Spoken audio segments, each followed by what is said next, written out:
चला आजच्या व्हिडिओमध्ये आपण ऑफिशियली रोटेशनल डायनॅमिक आपण स्टार्ट करू. तर पहिला पॉईंट आहे vehicle on horizontal circular track.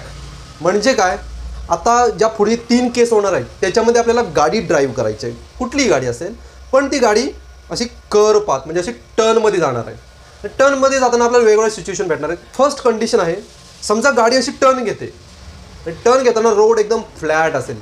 Generally road turn घेताना फ्लॅट नसतात, हे तुम्हाला पुढे समजेल नेक्स्ट व्हिडिओमध्ये. पण समजा गाडी टर्न घेते आणि एकदम फ्लॅट रोड आहे. ओके, बघा इकडे दाखवतो, गाडी अशी टर्न घेते, इथे अशी आपण ही मस्तपैकी गाडी आपली ऑडी आहे, ऑडी आहे आणि ह्या टर्न घेते. ओके, आता याला जर आता तुम्ही आता वरून बघता ही गाडी, हां असं समजा ड्रोन कॅमेरा असेल तर ड्रोन कॅमेरा असेल तर तुम्हाला अशी गाडी दिसणार. पण समजा तुम्ही असं हॉरिझॉन्टल असं नाकाच्या पोझिशनला, नोजच्या पोझिशनला जर गाडी बघितली तर हा रोड आहे तो असा मेन म्हणजे पहिला असा सपाट दिसेल. ओके, असा आडवा बघितलात तर. आणि ही गाडी आहे ती तुम्हाला ही अशी दिसेल, ही जी कार बाईक काय असेल ती अशी दिसेल. हां, आता ॲक्च्युली रोड कसा गेला आहे बघा, असा रोड गेला आहे आणि असा टर्न मारलेला आहे. फक्त मी रोडचा क्रॉस सेक्शन घेतलेला आहे. ही गाडी बोर्डच्या आतमध्ये चालले पण या साईडला लेफ्ट टर्न घेते. ओके, इमेजिन करा याच्यावर कुठले कुठले फोर्स ॲक्ट होतील. मेन म्हणजे याच्यावर ग्रॅव्हिटेशनल फोर्स डाऊनवर्ड ॲक्ट होईल. त्याचबरोबर गाडी जेव्हा इकडे टर्न मारणार तेव्हा सेंट्रीफ्युगल फोर्स या साईडला ॲक्ट होईल. ओके, गाडी अशी स्लिप होऊ नये म्हणून टायर आणि ही गाडी याच्यामध्ये फ्रिक्शनल फोर्स असणार जो लेफ्ट साईडला ॲक्ट होईल. एफ एस म्हणजे काय, frictional force. F S is equal to frictional force. M G म्हणजे डाऊनवर्ड वेट. ओके, आणि एक नॉर्मल फोर्स असेल, नॉर्मल फोर्स ज्याची व्हॅल्यू असते नॉर्मल फोर्सची जेवढी एम जीची व्हॅल्यू आहे तेवढीच नॉर्मल फोर्सची नेहमी व्हॅल्यू असते. नॉर्मल फोर्स म्हणजे काय, समजा हा ऑब्जेक्ट याच्यावर ठेवलेला आहे, याच्यावर आता ग्रॅव्हिटेशनल फोर्स खाली ॲक्ट होतो आहे, पण याला वरती उचलून धरण्यासाठी मी याला वरच्या डायरेक्शनने असा होल्ड करून ठेवला आहे. म्हणजे मी सुद्धा या पेनवर वरच्या डायरेक्शनने फोर्स लावलेला आहे. तोच फोर्स म्हणजे नॉर्मल फोर्स. नॉर्मल फोर्स हा फ्लॅट सरफेसच्या परपेंडिक्युलर असतो. समजा असा सरफेस असेल तर नॉर्मल फोर्स नेहमी असा असणार. सरफेस तिरका असेल तर नॉर्मल फोर्स पण तिरका होणार. ही गोष्ट लक्षात ठेवा. ओके, आपल्याला भेटले 4 फोर्स. एफ एसला बॅलन्स करणार सेंट्रिफ्युगल फोर्स, नॉर्मलला बॅलन्स करणार एम जी फोर्स. तसे आपण लिहायला स्टार्ट करू. ओके, सेंट्रिफ्युगल फोर्सची व्हॅल्यू किती असते, mv²/r. हे सेंट्रिफ्युगल फोर्सच्या लेसनमध्ये बघितलं, पॉईंटमध्ये बघितलेलं आहे. जर माहीत नसेल सेंट्रिफ्युगल फोर्स काय आहे तर याच्या अगोदरची व्हिडिओ तुम्ही ऑब्झर्व करा, ऐका. तुम्हाला सेंट्रिफ्युगल फोर्स काय आहे एकदम डिटेलमध्ये एक्सप्लेन केलेलं आहे. ओके, आता बघा, centrifugal force will balance to frictional force. Okay, centrifugal force will balance to frictional force. Then downward force mg will balance to normal force. Okay, equation आपला आता तयार होणार आहे. ओके, नेक्स्ट स्टेप काय बघा, एफ एस म्हणजे frictional force. Frictional फोर्सचा आपल्याकडे फॉर्म्युला आहे जो 11मध्ये होता. फ्रिक्शनल फोर्स म्हणजे coefficient of static friction multiply by N. हा फ्रिक्शनल फोर्सचा फॉर्म्युला 11चं पुस्तक जाऊन ऑब्झर्व करा. ओके, तर एफ एसच्या ठिकाणी मी व्हॅल्यू पुट करतो mv²/r. एफ एसच्या जागी म्यूएस म्हणजे कोइफिशियंट ऑफ स्टॅटिक फ्रिक्शन जो टायर आणि रोड याच्यामध्ये असतो, ही कॉन्स्टंट व्हॅल्यू आहे. ओके, आता बघा, ह्या म्यूएसला किंवा हा स्टॅटिक फ्रिक्शन याला इकडे ट्रान्सफर करतो. mv²/r. म्यूएसला मी इकडे आणला, हा डिनॉमिनेटरला येईल इज इक्वल टू n. आता इक्वेशन नंबर फर्स्ट आणि इक्वेशन नंबर सेकंड याच्या राईट साईड सेम आहेत. याचा आता लेफ्ट साईड आपण मॅचिंग करू शकतो, मारामारी करू शकतो.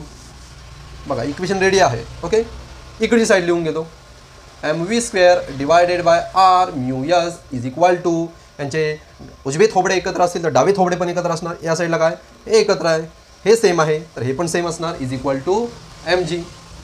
आता सगळ्या टर्म इकडे देतो कारण आपल्याला व्हिलॉसिटी काढायची आहे. इकडचा mg लिहून घेतो.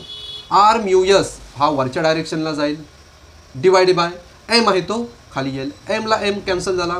v² is equal to coefficient of static friction, त्याच्यानंतर रेडियस, त्याच्यानंतर जी. स्क्वेअर रूट काढतो. स्क्वेअर रूट काढलं तर हे सगळं स्क्वेअर रूटमध्ये जाणार. आता याचा मिनिंग बघा, फॉर्म्युला तर भेटला. जर गाडी फ्लॅट रोड असेल आणि टर्न घेत असेल तर त्याचा मिनिमम स्पीड किती असेल, मॅक्झिमम स्पीड किती असेल ते या फॉर्म्युले काढू शकतो. म्हणजे कितीच्या स्पीडने तुम्ही नेणार त्या टर्नवर, किती गाडी कोलमडणार नाही, म्हणजे काय रस्ता सोडून जाणार नाही. हे कशावर डिपेंड असेल, कोइफिशियंट ऑफ स्टॅटिक फ्रिक्शन. जेवढा फ्रिक्शन जास्त तेवढा सेफली गाडी मूव्ह करू शकता. रेडियस, जेवढं टर्न मोठं ठेवाल, जर टर्न छोटा ठेवलात तर स्पीड कमी ठेवायला लागणार, टर्न मोठा ठेवलात स्पीड जास्त लागणार. आणि जी म्हणजे ॲक्सेलरेशन ड्यू टू ग्रॅव्हिटी, ज्या अर्थवर जे तुम्ही रोड बनवत आहात त्याची value. Okay, flat curve road समजला. आता दुसरा पॉईंट घेऊया. आत्ताच्या डेरिव्हेशनमध्ये काय बघितलं, जर गाडी अशी फ्लॅट कर्व रोड आहे, फ्लॅट कर्व आहे म्हणजे फ्लॅट आहे, आणि अशी जर टर्न घेत असेल तर सेफ स्पीड कितीचा पाहिजे त्यासाठी हा फॉर्म्युला बनवला. हां, पण हा जर फ्लॅट रोड असेल आणि टर्न घ्यायचा असेल तर प्रत्येक वेळी तुम्हाला हळू स्पीड चालवावी लागणार. प्लस गाडीचा टायर आणि रोडचा सरफेस याच्यामध्ये फ्रिक्शन असलं पाहिजे. पण प्रॉब्लेम काय, आपल्याकडचे रस्ते एकतर धड नसतात, खड्ड्यात रस्ता आहे की रस्त्यात खड्डे ते कळत नाही. प्लस गाडीचे टायर काय सगळ्यांचे सेम नसतात. काही ठिकाणी तेल सांडलेलं असू शकतं, ऑइल सांडलेलं असू शकतं, रस्ता ओला असू शकतो. अरे किती एन नंबर ऑफ प्रॉब्लेम आहेत.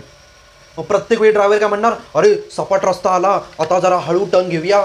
काय येडपट पण असतात जे अजिबात ऐकत नाहीत, झूम असे झूम करून टर्न मारायला बघतात आणि असे झूम करून जातात नदीत.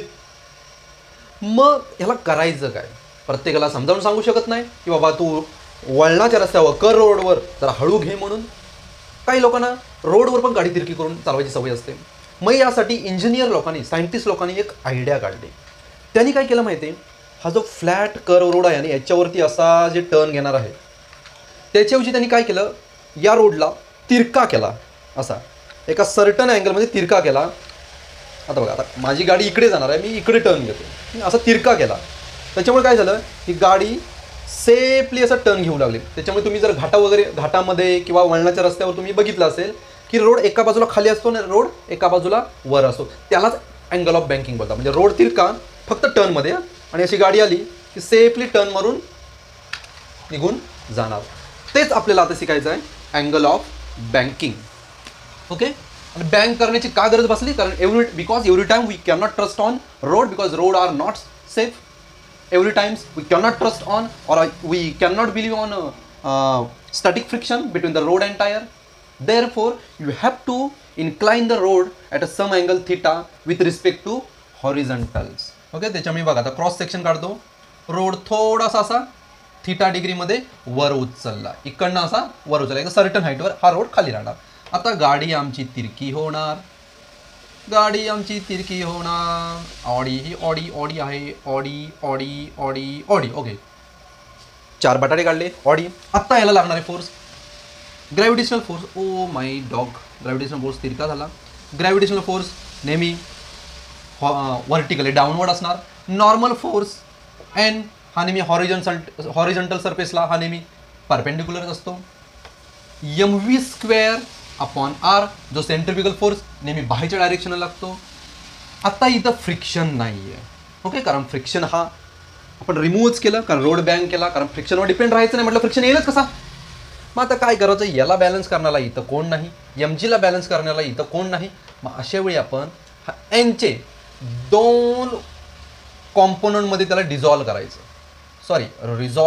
2, एक हॉरिझॉन्टल कॉम्पोनंट, एक व्हर्टिकल कॉम्पोनंट. ही कन्सेप्ट 11वीमध्ये व्हेक्टर आणि स्केलर या लेसनमध्ये आहे. तिथं शिकून घ्या की एका व्हेक्टरचे 2 व्हेक्टरमध्ये कसे तुकडे करतात.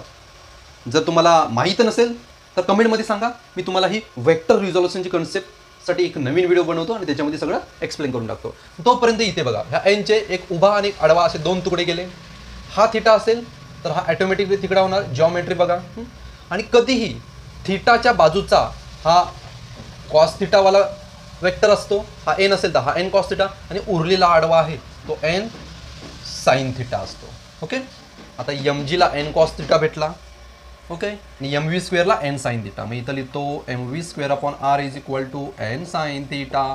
First number mg is equal to N cos theta. Second, आता काय करतो बघा, फर्स्ट आणि सेकंड एकमेकाला ठार मारून टाकतो, डिवाइड करतो.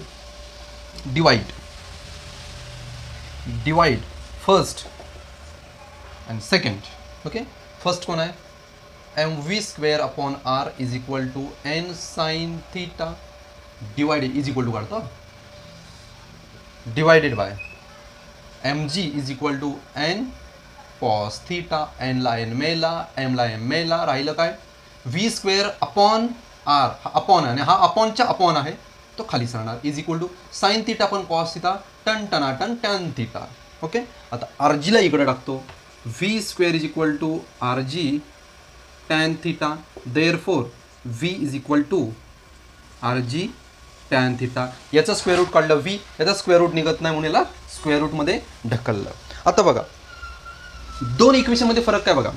जेव्हा फ्लॅट रोड होता, फ्लॅट रोड हे इक्वेशन होतं, इथे पण आर आय जी आहे, इथे पण आर आय जी आहे. इथं फ्रिक्शन होतं, इथं फ्रिक्शन नाही आहे. इथं फ्रिक्शनच्या ऐवजी अँगल ऑफ बँकिंगचा अँगल आलेला आहे. म्हणजे दोन्ही फॉर्म्युला लक्षात ठेवायला सोपे आहे. ओके, दोन्ही डेरिव्हेशन समजली. त्याचं डिस्क्रिप्शन वगैरे काय असेल तर तुमच्या बुकमध्ये दिलेलं आहे. मी फक्त तुम्हाला डेरिव्हेशन समजावून सांगितलेलं आहे. ते लर्न करा, त्याची प्रॅक्टिस करा. आपण पुढच्या व्हिडिओमध्ये भेटूया. तोपर्यंत बाय बाय.